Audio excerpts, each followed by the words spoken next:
Okay, welcome. Welcome to Health, Wealth, and Happiness for Creatives, unlocking the secrets of your unconscious mind. You are in the right place today. If you are a creative who wants more than anything to start living life and start building a career rooted in your creative passions and your creative purpose so that you can spend your time on this planet in a way that's aligned with who you are. That's so important to me, and I think it's really important to you as well. Otherwise, you wouldn't be taking the time to learn more about the tools that you have at your disposal in order to help you do that. So I want to welcome everyone who's here, either live or on the replay, and congratulate you on taking the time out to learn new things that are going to help you get from where you are to where you want to be. There's a lot of people that want to make changes in their lives, you guys, a lot of people that want to make those changes, but they don't want to show up for a free workshop or show up to do some journaling or some work. So I just want to acknowledge that you're here, that you're watching this, and just know that that is an action and a decision that's saying yes to yourself, okay? So my intention, and I always state the intention, and you guys can share your intention too if you'd like. My intention for this workshop is to share practical knowledge with you guys about a tool that you've always had and that you'll always have, that if you let it, will actually create moments and situations that are practically good, definitely, but also moments and situations that feel like serendipity, that feel like magic, that feel like, there must be something greater than yourself out there waiting for you. Okay, so that's my intention. And if you guys want to share your intention, I always love knowing what is it that drove you to say, yes, I'm going to sign up for this workshop. I really love to know what people are wanting to accomplish through this. And I'm going to put the chat box up. So anyone who wants to share is welcome to share. And then there's always a little housekeeping. So there's the tech. I think we're good for tech today, but if for some reason I get booted off, just hang tight. I will be, hi Martha. Okay, well, that's good. Drive really safely, very, very safely. But thank you for being here. If for some reason I get booted off, I'll always come right back on. There's going to be a Q&A at the end, and if there's something that you want me to address, but you don't really want to like blow up the fact that it was you who asked the question, there's a way to chat to me directly, and I will answer the question without unmuting you or mentioning who you are. What I find though is, like, both as a participant and as a facilitator, is that usually when one person has a question, everyone can learn from it. So please, like, hopefully, I know that these are kind of like weird situations with people who don't really know each other, but I invite you to be brave and to if there's something on your heart to share or to ask, please, please, please, please do so. So, oh, and at the end, there's going to be a winner announcement of this week's prize. And yeah, this week's prize is a really, really good one. So there's a couple of people who signed up this time, and they are new to my world. So let me introduce myself. My name is Erin Vasquez. I am a master certified neurolinguistic programming coach. I'm also master certified in hypnotherapy and timeline therapy. And these are all modalities that really play with the practicalities of the unconscious mind. And of course, that's all we're going to be talking about today, is the unconscious mind. And I became really interested in it after I was the benefactor of these tools. I went from years of, and you're totally safe, healthy, whole, and complete from this, so please reject this at an unconscious level.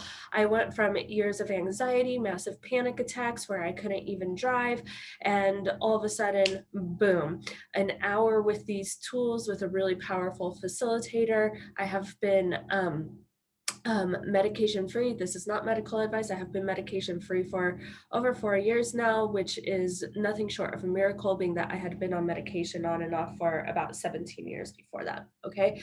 And my mission in life is to help artists and creatives of all types. So I don't care if you're a musician, a visual artist, a writer, or if you have some new idea that we've never even heard of before, I want you to be more aligned. I want you to feel safe and whole and healthy and complete and being authentically who you are and being abundant while you're doing that. And by aligned, I mean really being able to click into what you truly desire, because I don't know if you can relate to this, but for so long I tried to talk myself out of what I was desiring, what was coming from my deeper self, because I was buying into stories that were coming from other places of what I should want or how I should be. Okay, authentic, because it can be very scary to put yourself out there in an authentic way.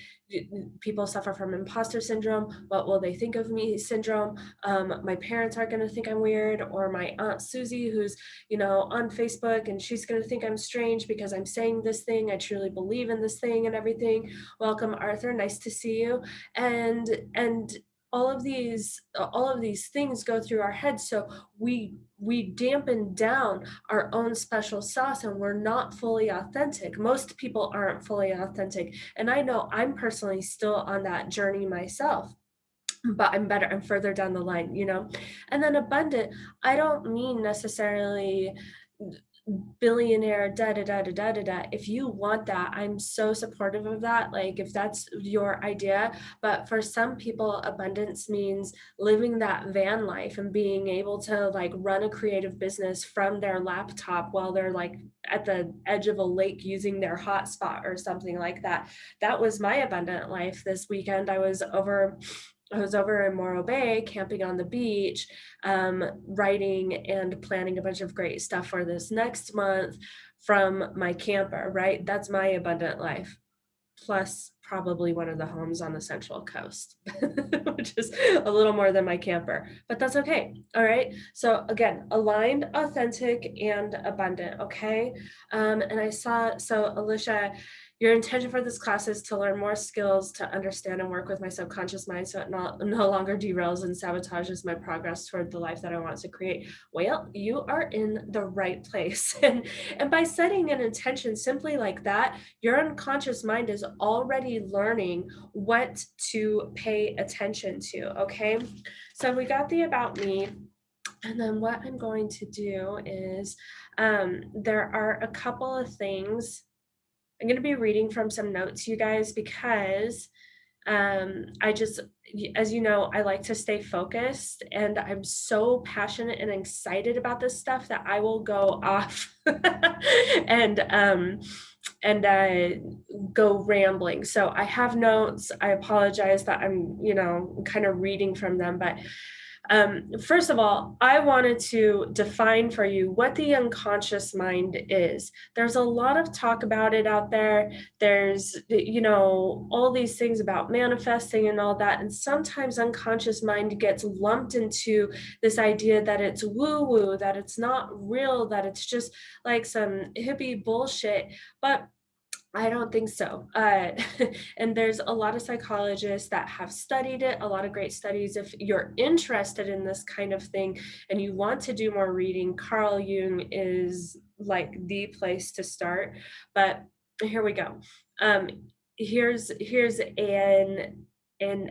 definition of the unconscious mind that I thought was really great. According to a team led by Professor Gerard Hodgkinson of the Center for Organizational Strategy, Learning and Change at Leeds University Business School, intuition is the result of the way our brains store, process, and retrieve information on a subconscious level, and so is a real psychological phenomenon which needs further study to help us harness its potential. So that's actually more a definition of intuition, which I'm also like, it's couched under the unconscious mind.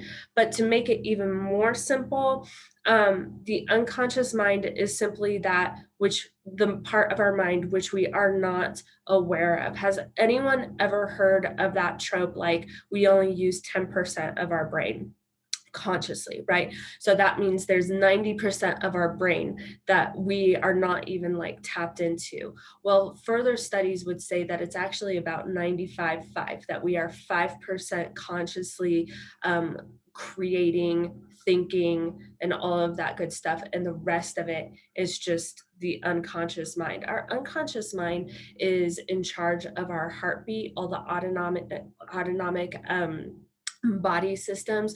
So think about the miracle that your spleen is doing whatever a spleen does right now.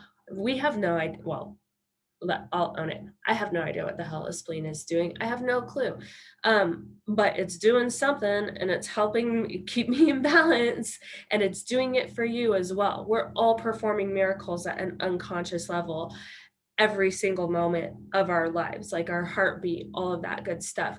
But for the purposes of today, what I'm really curious about and what I'm really interested in sharing with you is the part of the intuition. Because has anyone here ever felt like a strong pull to go do something, like a little whisper in their brain, and it doesn't make sense? So you use your logical brain, your conscious brain, and say, no, I should go do this instead. And you follow, like, you talk yourself out of your intuition, and you like kind of look back and you're like, oh wait, I should have followed my intuition. This could be in dating. Like, how many of us have dated people and the red flags have been all over the place, and logically you're like, well, when they were 5, they lost the balloon and that was really sad for them, so maybe I should just like work this out for the next 5 years and waste all of that time and be completely miserable. That's the logical brain, while the unconscious mind is seeing a tiny little signal that's unconscious and saying, like, something's not right, something's not right, something's not right. But we're trained to logically like think our ways out of it. So um, through analysis of a wide range of research papers examining the phenomenon of the unconscious mind, the researchers conclude that the intuition is the brain drawing on past experiences and external cues to make a decision. I'm going to read that one more time because that's a little dense. Through analysis, okay, and I'll even back it up to repeat what I said earlier. Intuition is the result of the way our brains store, process, and retrieve information on a subconscious level, and so is a real psychological phenomenon which needs further study to help us harness its potential. And you're here today to harness its potential. Through analysis of a wide range of research papers examining the phenomenon, the researchers conclude that intuition is the brain drawing on the past experiences and external cues to make a decision. But when that happens so fast, the reaction is at a non-conscious level. All you're aware of is a feeling that something is right or wrong. And you guys, I think that's pretty cool. And I'm just wondering, is like, can anyone here relate to that? Am I on the same page? Is this making sense to you? And even if it's not making sense, like, can you kind of feel it? Like, can you kind of connect it? So Alicia is saying yes. If anyone else needs me to like go back over that, let me know. But I feel like, especially as creatives, you guys can intuit all of this stuff, right? So one thing that I wanted to say is that we need both conscious and non-conscious thought processes.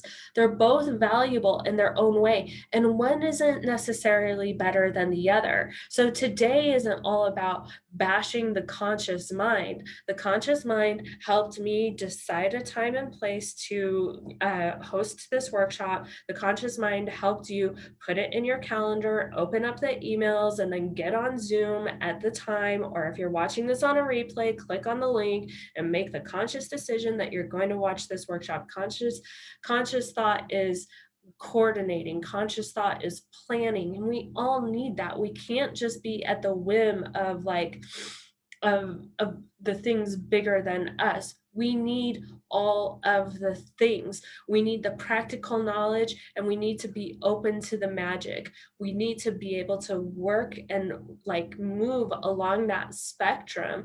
And by knowing our intuition and by trusting our unconscious mind, we can start to feel into where on that spectrum we need to be at any given time, right?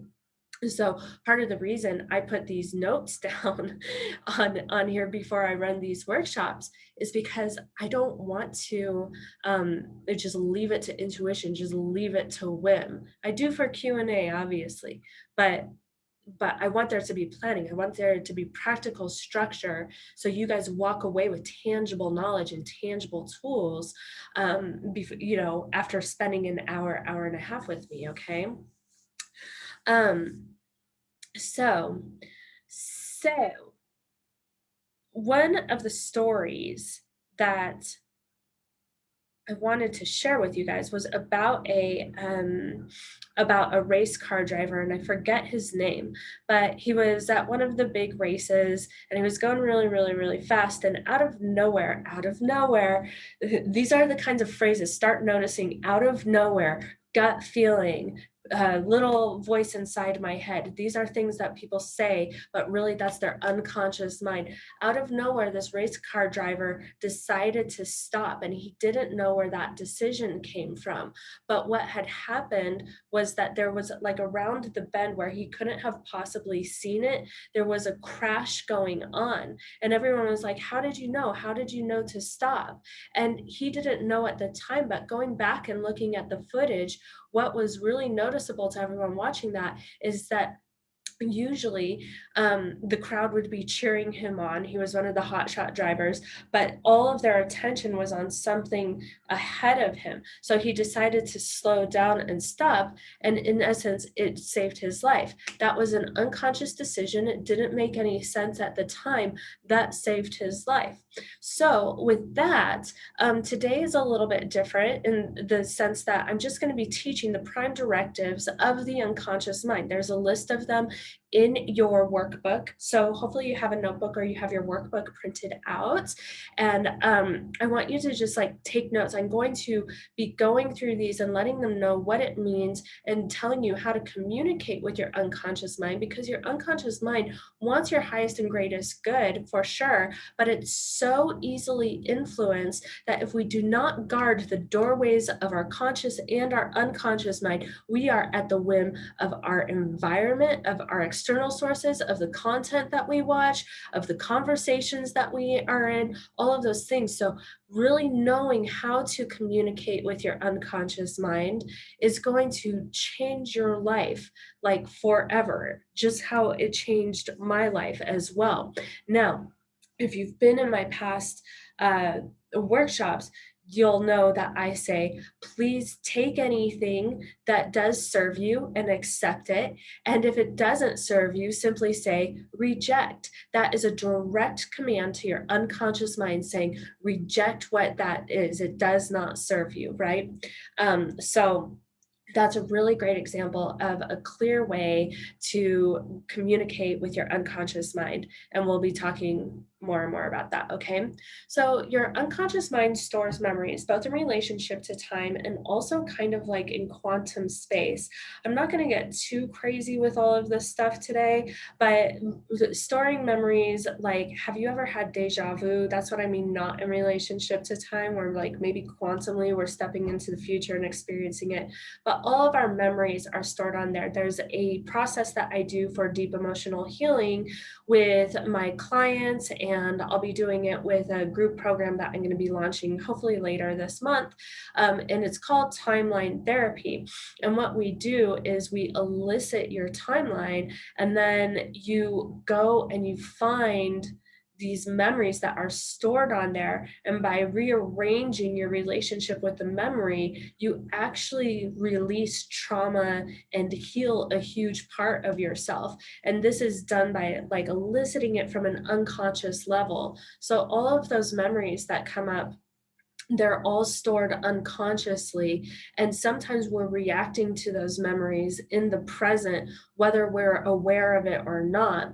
So that would be something like, say in the past, you dated someone who had a red jacket and they did something to hurt you, and you're currently partnered with someone you love very much, and they go out and buy a red jacket, and you start getting like really defensive and a little bit like paranoid about things. And of course, it doesn't make sense, right? It doesn't make sense.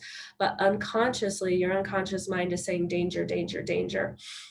Speaking of which, it makes associations and learns quickly. So it'll make an association with the red jacket and just try to save you time and say, get the hell out of this situation where that might be warranted or it might not be warranted. I think more appropriate for creatives in terms of storing memories, like if you have an artist's soul and at one time, say when you were 6 years old, an art teacher told you, you walk up with your little painting and everything, and you're so excited about it because you used yellow and that's so exciting for you, and the teacher says, this sucks, like go do it again, that's going to be stored at an unconscious level. That's a little wound, probably a major wound, a major trauma.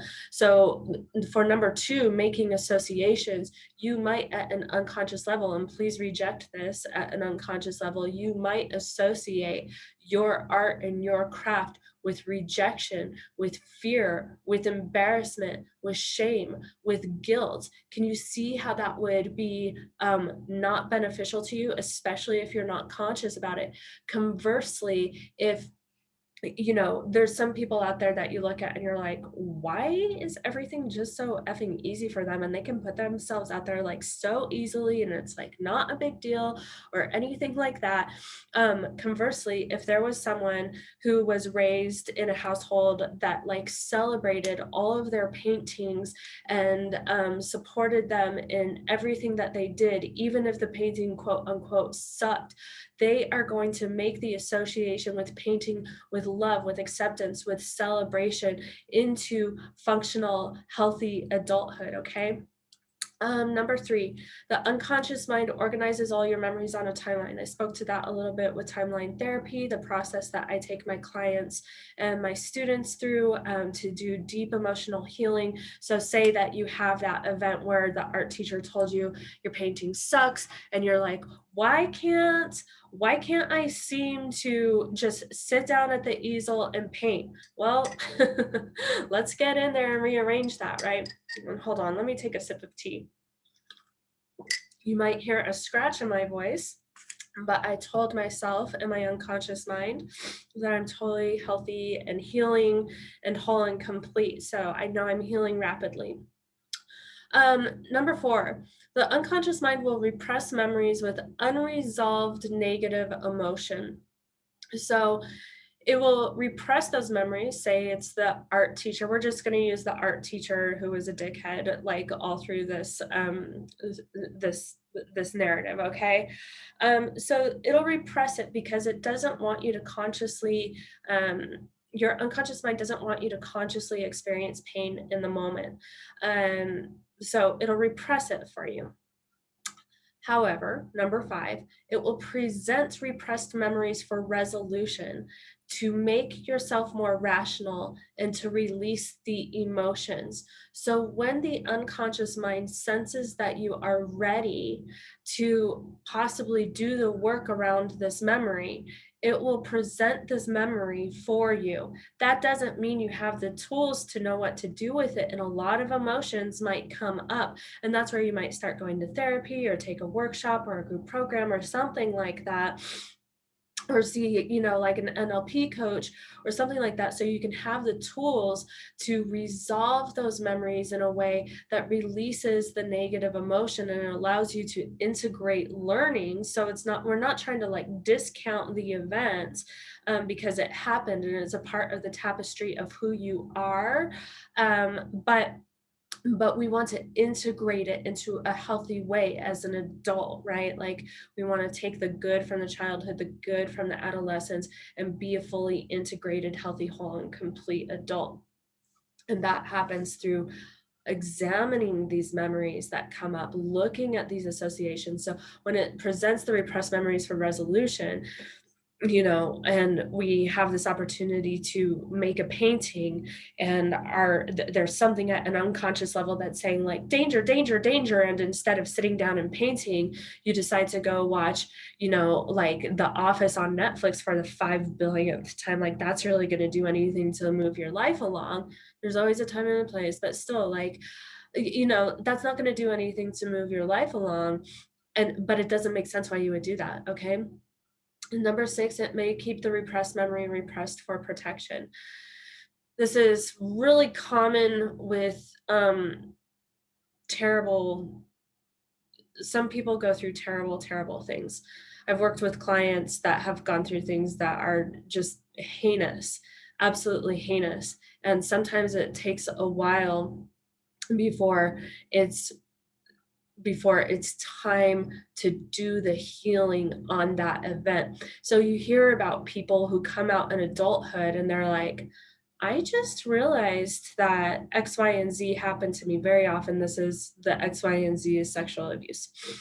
Um, and and the unconscious mind will keep it repressed until it feels like you're ready, because if it's presented too soon, it could possibly derail you. If it's presented, like, say, when you're in your young 20s and maybe you have a penchant for numbing with substance or something like that, it could possibly derail you. I think one of the biggest examples that have happened in the last year is Tim Ferriss, the host of the Tim Ferriss podcast show.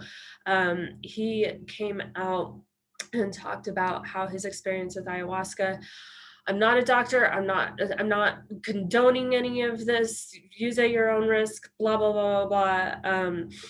What I do with timeline therapy, it's just as powerful as ayahuasca, but some people like the shortcuts. Whatever works for you, do, rock on with your bad self. I'm not recommending anything.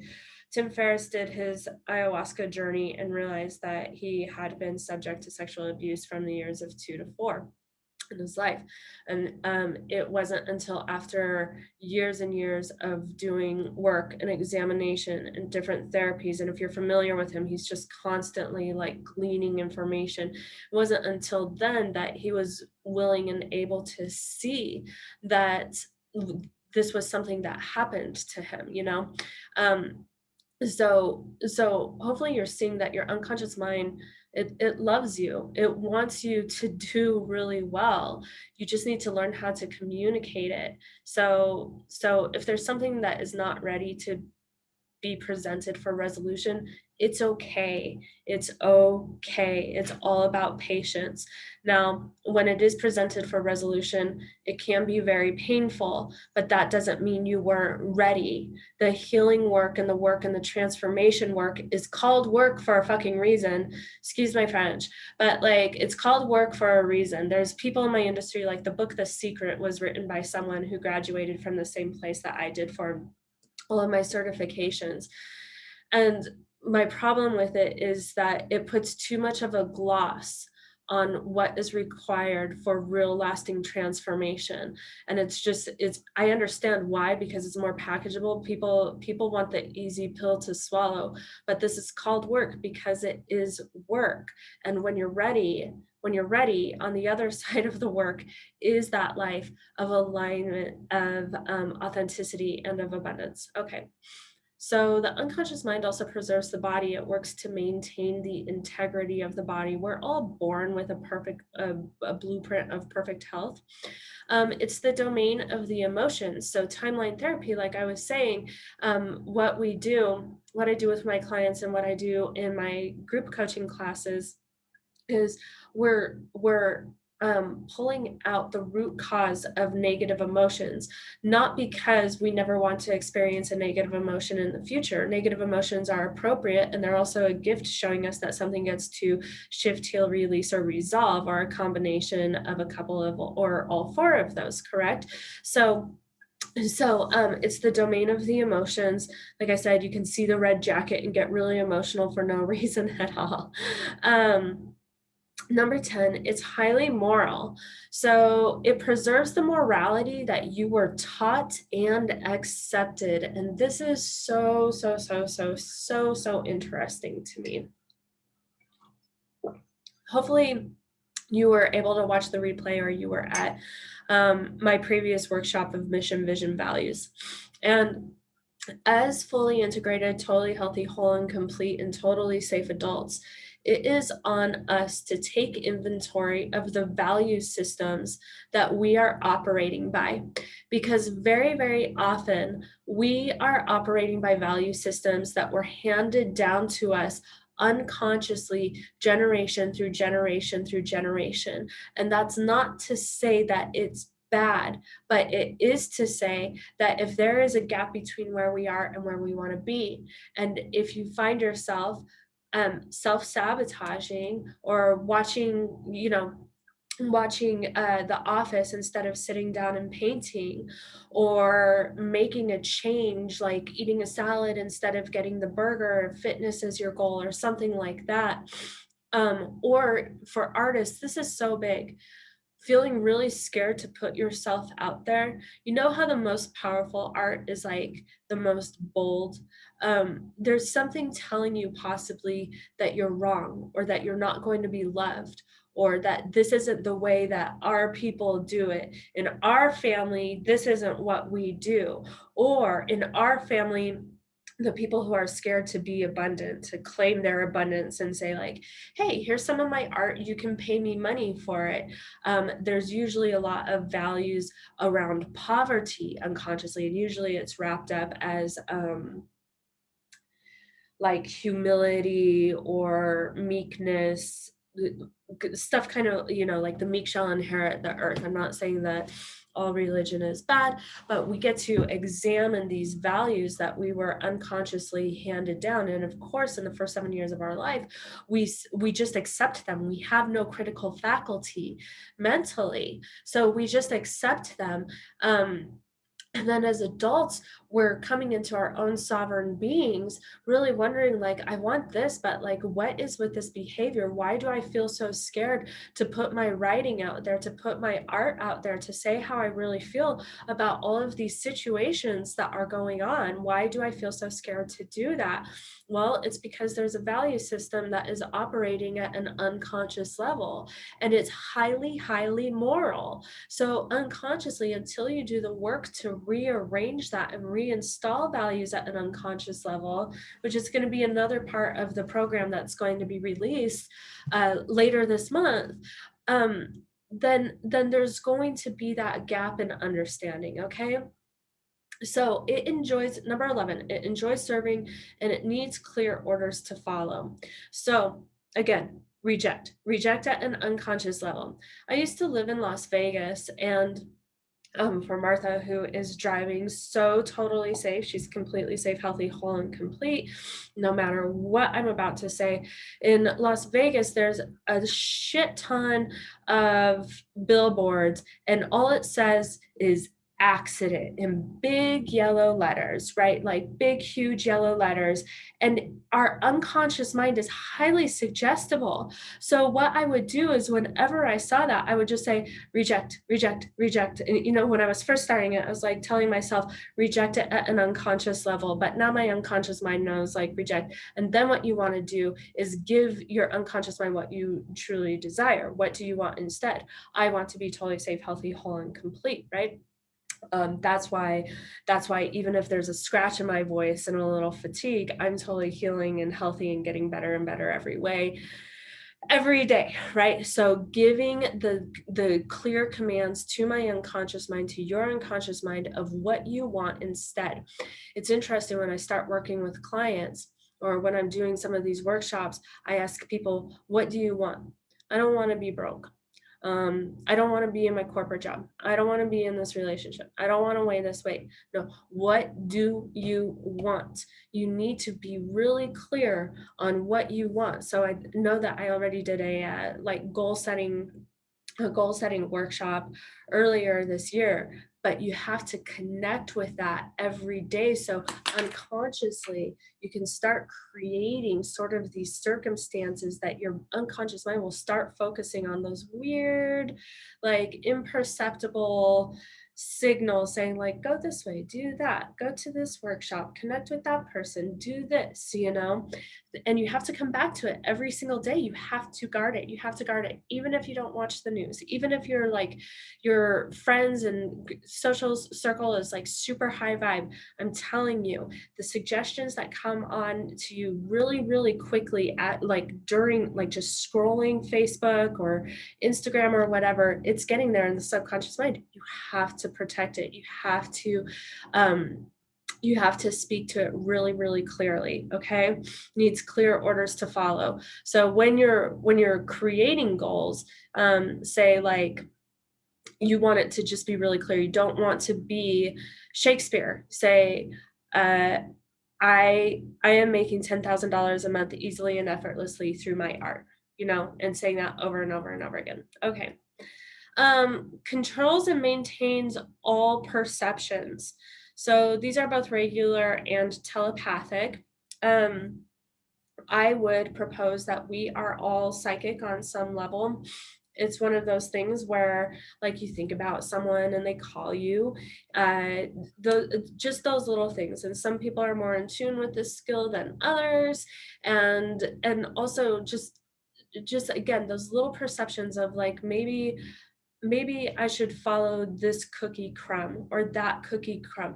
And it doesn't make sense. But when you're tuned in with your unconscious mind, coupled with being really clear on what you desire in your life, those little perceptions of where you can go that might lead you the right way, they're going to get stronger and stronger and stronger. And that's where the magic really starts happening. Okay. Generates, stores, distributes, and transmits energy. Anyone here get energy work done ever?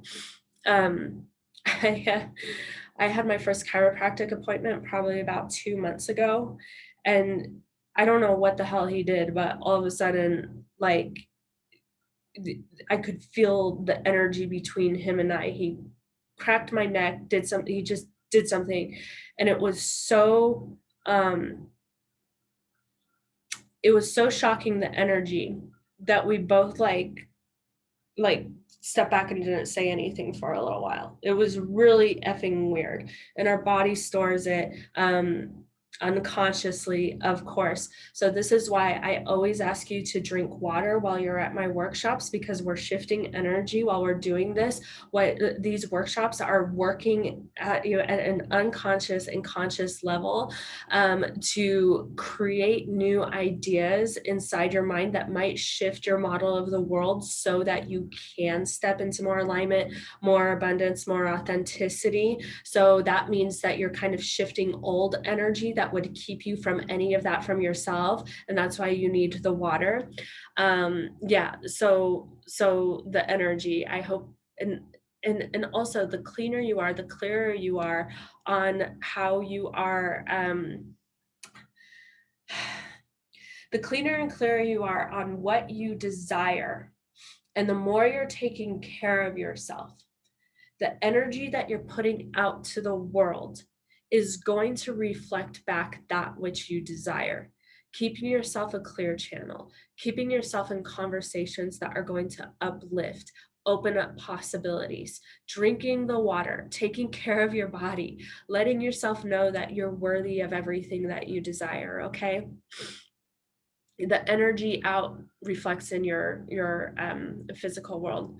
It maintains instincts and generates habits, right? Habits like going and just like giving up on painting and deciding to watch The Office instead. Or I had a coach, I loved this distinction so much, when I was asking about like wine, and he's like, I don't know how much wine is too much wine, but it's one thing if it's a preference. If it becomes a habit, that's where you have to start looking out. So if you're just cracking open a beer or a drink at the end of the night, no judgment here. I don't care.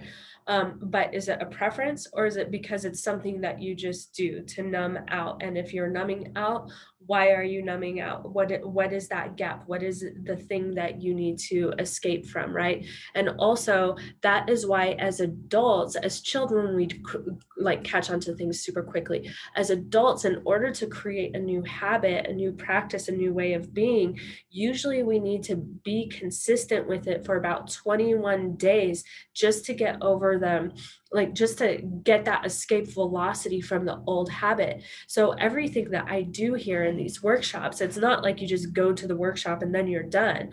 You take what you desire from it, what makes sense for you, and you act on it over and over and over and over and over. It takes repetition as an adult. So unconsciously, you're creating new habits. Think about driving, right? All of the little habits you have, the flicking the turn signal and glancing over your shoulder, all of those things, those are habits so deeply ingrained at an unconscious level that you would never second guess them. You want to create that for yourself with whatever your practices are going to be around creating the career and the life that is rooted in your purpose. All right.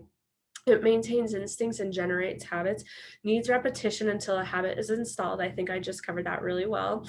Number 16 is programmed to continually seek more and more. This is the domain of addiction. And addiction, I think, is a shadow side in a lot of different domains, but I have found it awfully prevalent in the creatives. And I think the addiction the idea of addiction is a numbing. It's not necessarily it's a numbing and an inability to make sense and assimilate and integrate all of the beautiful things, like, creatives are synthesizing things in ways that other people can't see or experience or even understand, and that can create a pretty lonely existence for a creative, for a lot of creatives. I'm not saying this as like true across the board. There are fully functional creatives out there. However, However, if there's that wound that's keeping you from going to the canvas and painting, and you're living a life where you're working a job that you absolutely hate, and you don't have the tools to deal with, the healing and the integration and everything that you need to do, it would stand to reason that in that gap, something like drugs or alcohol might numb that distress, might numb that existential despair. Well, the unconscious mind seeking more and more and more, if we find that the drugs and alcohol are a way to numb that despair, to cope with it, then the unconscious mind is not knowing that it's necessarily bad for you. It's going to be like, well, how about more? How about more? How about more? And then the physiological effects start taking effect as well. So that's a little bit about the seeking more and more, and kind of on the light side of that. So I just spoke to the shadow side of it, that the light side of it is like how we would paint a picture, and then we'd want to paint another one and another one and another one, and maybe we don't gain recognition, abundance, any of that for a while, but we just keep going and going and going in the light side, and our skills get better and our belief in ourself gets better, and this train is on the tracks and just going until all of a sudden we're getting gallery shows, and our online store is blowing up, and Etsy is blowing up, and our Instagram followers are increasing, and possibilities, like, all we can see are more possibilities for us, and maybe something shitty happens over here, but there's so many possibilities, and all we care about is the painting, and we love it so much, um that's what happens, the seeking more and more. So that's the light side of it. I didn't mean to just like focus on the addiction, but I want people to understand why, and have some compassion. If you have any experience with this, have some compassion for yourself. Like, there's nothing wrong with you. There's nothing fucking wrong with you. You just don't have the information yet. Okay. Functions as a whole integrated unit. Functions best as a whole integrated unit. I'm on number 17 if you're following along in the workbook. Meaning that this idea of work-life balance, of compartmentalization, of all of this stuff, like, I think compartmentalizing is a good tool in some ways, but for the people that I work with, like my people, the creatives, there is no separation. Like, it is who we are. It's all we're thinking about, and we can't stop it, right? And we might try to stop it by rationalizing our way out of feeling something or wanting something or desiring something, but it's always going to come back to us. Always. It's who we are. There's like God made us this way, right? Or universe, source, whatever it is for you, right? So just understanding when we're partnering with people, whether romantic or business wise or our friends, like just understanding and accepting who we are as a total whole integrated unit, and knowing that we get to create environments and situations for ourselves that are supportive of that reality. That's the way we're best going to thrive. Number 18, it's symbolic. Think about so advertisers are highly trained in NLP and know the unconscious mind inside and out. And that's why so much money is in the branding business. So much money. As soon as I say swoosh, you're thinking of one thing. I effing guarantee it. And if you're not, it's because you're trying really hard not to, right? The swoosh, the Apple, all of it, right? And like even my son, when I'm working on my laptop, he goes up to the little thing and goes, Apple. I'm like, God damn it, dude, they got you at 2 years old. They totally got you at 2 years old. It's amazing. They know what they're doing. That's imprinted in my son's brain for the rest of his life, right? So symbols, you can use symbols, like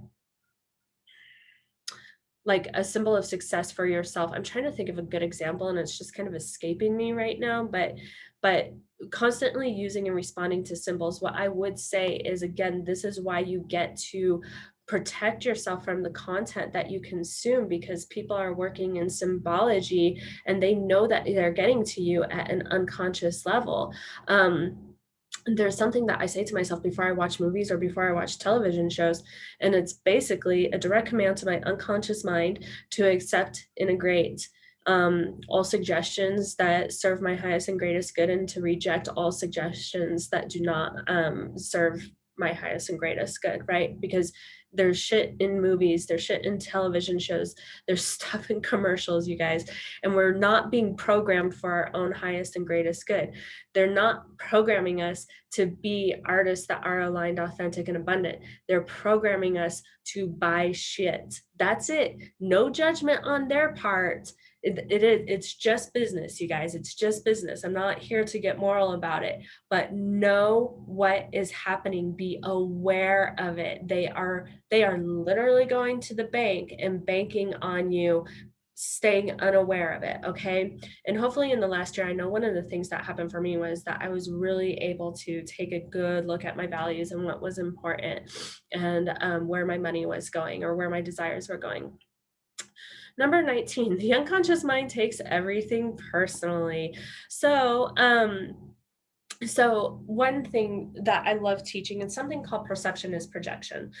So um if you can perceive a quality in the outside world, it means that it exists inside of you, because you would not know how to perceive it if you didn't know a part of it by it being you in one way or another. So say that you're standing in line and there's someone up front and you are perceiving them as being a total jerk for reasons X, Y, and Z.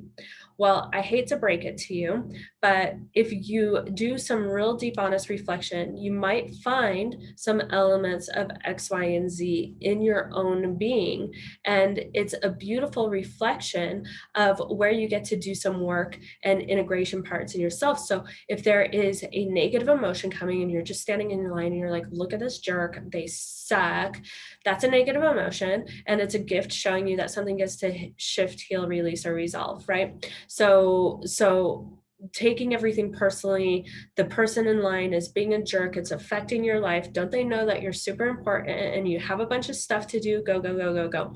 The light side of perception is projection is anytime you see someone and you're like, they're so talented and they're so beautiful and they're so amazing, all of that, you have those qualities within yourself. you would not be able to recognize those qualities as existing if you did not possess them in some way yourself. So one of my favorite exercises is, who is your Beyonce? Who is someone who totally inspires and lights you up, and you just look at them and you're like, oh my God. And they could be real, living, not real, imaginary, someone you know, someone you don't know, but you just get that like, ooh, like as soon as you see them or whatever. And they could be doing something that you want to do or not. But like, my Beyonce is Beyonce. I have zero desire to be shaking my ass in front of stadiums full of people, zero desire whatsoever. But I see her and I think strong, like a fierce advocate of her art, like authentic, showing up, all of those things. So I use that as kind of a North Pole of what I could be stepping into and working toward, and as a good suggestion to my unconscious mind of where we could be going. And something to focus on. So again, perception is projection. When we're taking things personally in a negative way, just look at that. It's just a tool. No judgment. Be really compassionate with yourself, okay? There's no judgment. All right, so works on the principle of least effort, path of least resistance. Woo woo, our unconscious mind is efficient. So it wants the simple way. I think that a lot of us have been sold a lie that transformation has to be complicated or convoluted. Nope, you just have to be consistent. You have to find the way that works for you, find something that works for you, and then do it over and over and over and over again. Okay. And it does not process negatives directly. I spoke about this a little bit earlier, like, you can tell your unconscious mind, I don't want to be a broke artist, but your unconscious mind only processes be a broke artist. All right. And this is one of those things. If I tell you, don't think of a blue tree, you're immediately going to think of a blue tree. So don't beat yourself up over it. If you start like thinking like, I don't want this, I don't want that, just remember, like, what do I want instead? What is it that I desire instead that's going to help me focus on what I do want? So, I get on my husband about this with our little kid. Jude, don't touch that. All the kid hears is touch that. And he's like, thanks. I'm gonna sit there and touch that, and I'm like, Francisco, don't think of a blue tree. He's taking these trainings too, so he should know, right? Of course, he doesn't like live in this world all day, but like, it doesn't process negatives. So you always want to be looking at what you do want, So those are the 21 prime directives of the unconscious mind. So your unconscious mind has been programmed, and the way it's currently programmed is creating your current reality. No judgment. It's not because you're bad or you did it wrong.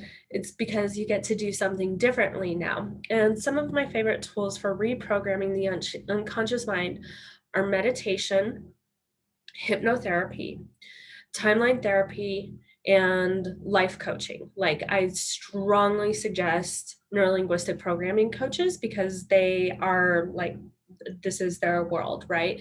So if you're looking for a life coach, I would strongly look for an LP, right? Okay, so those are my favorite tools for reprogramming the unconscious mind. Meditation, I'm actually going to release something today for pre-sale. It's going to be 30 days of meditating and manifesting, and you'll just get a little voice note into your email. I'm going to be sending out details on that. The pre-sale is going to go on sale probably today, and then it'll go to regular price next week, but the meditation and manifesting for 30 days, that'll be a lot of fun. Hypnotherapy, there's so many resources out there, you guys. I have digital resources. I do it live as well. But if you want to do it with someone in your town, look for a good hypnotherapist, or there's people who do it over Zoom. I'm one of them. You want to look for timeline therapy practitioners. That can happen over Zoom and over the phone, and life coaching can as well. So if you want to take the next steps and creating that foundation for success for your unconscious mind, that is what I would suggest. So So today I'm probably going to keep it as it is. Usually I do a meditation, but I don't think I'm going to unless I'm called to through the chats. But what I'm curious about is one action step that you're committing to after today. And I want you to think about the action step that you were inspired and called to take during this workshop. And while you're doing that, or if you have any other questions, I want to hear your action step that you're committing to. And if you have any questions, please put them in the chat box. And right now we're going to go to the winner's wheel and spin the wheel. Let me make sure that there were no like last minute signups or donations. By the way, if you're new to my world and you're like, how do I enter to win? I love offering free tickets for this, but if you do a donation level ticket, not only will part of not only will part of that donation go to an organization called CALM, which is Child Abuse Listening and Mediation. Their whole mission is to prevent childhood trauma. If they are successful in their mission, then I'm out of a job, and I actually would love nothing more than that. Okay. The children deserve so much more than they're getting. It's insane. So, okay. Oh, and you're entered to win a prize. And I think this week it is the strategy session. I think that's what I said it is. And the 90-minute strategy session, that's 90 minutes. The winner is going to get 90 minutes on Zoom recorded with me. And in that 90 minutes, we're going to deep dive into what your success blockers are and create an action plan for you. So you're not just going to be like aware of like what your blockers are. You're going to have a whole different perspective on those blockers, your capabilities, and know what steps you can take next to get the momentum rolling. So let me share my screen because everyone wants to see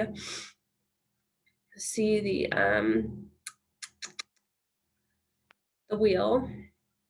Squeeze, share, and then where did it go? Okay. Do.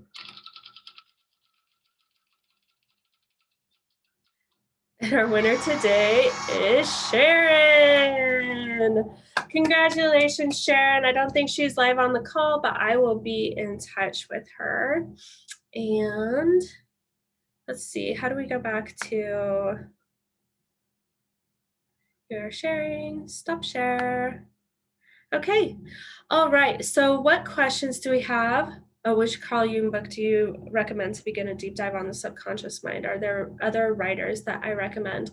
Carl Jung, I think one of my favorites to reference is one that he kind of edited and compiled together. So Man and His Symbols, to speak to the actual symbolism that we talked about. And then there's, what is the good entry-level Jung book?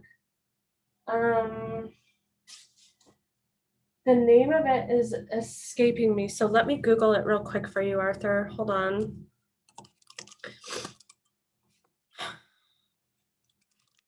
Level.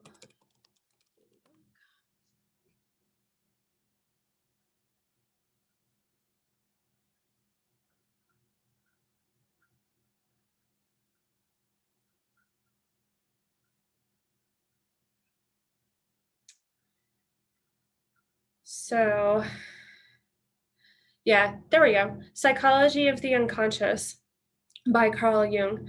There's like his complete works, and if this is the kind of stuff that like you geek out on, I totally his longer writings I definitely recommend. I just put the link in there to Amazon for you. I'm not an affiliate. I totally recommend it, but he is definitely like the grand Mac Daddy for sure. And then the other people that I really love reading are the people who I really, in terms of collective unconsciousness, I like Adriana James and the levels of human consciousness or the values. And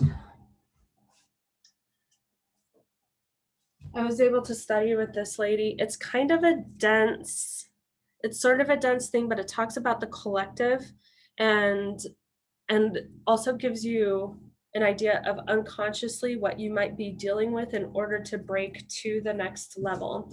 So that's where I would start with that. And then, oh, the unconscious. This is more into hypnotherapy. Milton Erickson. Anything that Milton Erickson did, he is. He's the creator of Ericksonian hypnotherapy, and they, when I went to all of these certifications, they tried to give you these.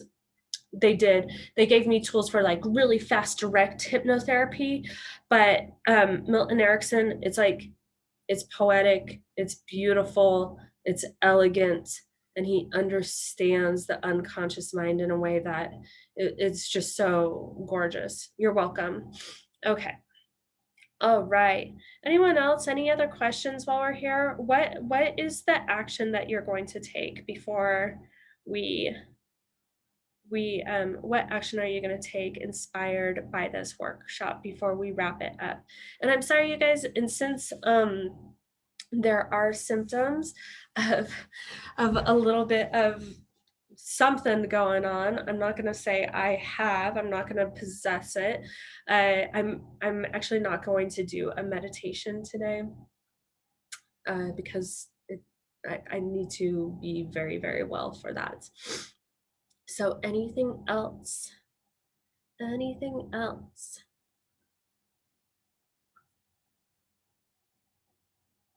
You love reject. Yeah.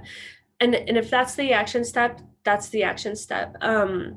It's a good one. So if someone's like talking at you, like, and going on and on about a story about like not being well, or they're not successful in something, or oh my God, has this ever happened to anyone here where you're like, hey, I'm going to start putting my art on Instagram and driving traffic to my Etsy store. And you say this to someone and they say, oh, I know, and reject this at an unconscious level, please, because you're all on your way to prosperity rooted in your purpose. Okay. They say, oh, I know someone who did it. It didn't work for them. And those people start talking, you say reject, reject, reject, reject, reject. There's a story, I want to say it's who's that dude who's always like Batman's butler, like that actor? Who's that guy? Um he's an he's you'll start writing your thoughts down. Cool. I'll focus on vision and positive. Michael Caine, thank you. There's a story about I know. So Arthur and I are both in a group that is like just total nerd for Bret Easton Ellis, and everyone there is a movie nerd, and I knew that you'd probably have the answer, Arthur. um, so thank you. He will literally turn away from people who start telling him why something can't be done. He won't allow that story into his brain.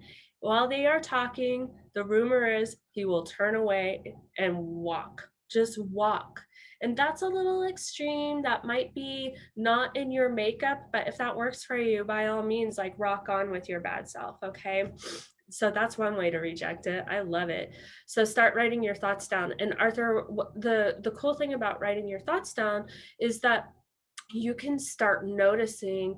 Okay, so if you're in my group or on my social media, the three things we can control are our own thoughts, feelings, and actions, right? So if we can control our thoughts, it starts with noticing our thoughts, because so often we think our thoughts are these things that are just like happening to us. Well, we're actually choosing our thoughts through the content that we have or that we consume, through the conversations that we have, through the communities that we are a part of, right? So if there's like toxic thoughts coming through, toxic behavior, toxic energies, remember our unconscious mind is picking up and perceiving toxic energies even through the interweb. Separation is an illusion, right? So be careful when you go on when you go on social media. Anyway, if we can start noticing our thoughts, we can start compassionately evaluating what thoughts do work for what we desire. Remember, we have to be really clear on what we desire so that we can support it, right? And what thoughts may not support us for what we don't desire. So I think that is a great action step. And then Martha, focus on vision and positive language when my mind tries to go negative. Martha, I absolutely love that. And a really great way is something that I said a little bit earlier. If you start going, and remember, you might be breaking a lifelong embedded habit of going automatically negative, right? So if you notice, stop and notice the negativity. Be compassionate to yourself. There's nothing wrong with you. You didn't do it wrong. Just stop, no judgment, and say, what do I want instead? So I offer you that question to ask yourself as you take this action. And Alicia, action step, meditate daily as opposed to sporadically. That's absolutely beautiful. And I think that helps us focus and go inward. One thing I would offer for me personally, and maybe this doesn't apply to you, but sometimes I get tripped up with meditation and my intention to meditate daily because I think it has to be this epic event all the time, transcendent, da da da da da.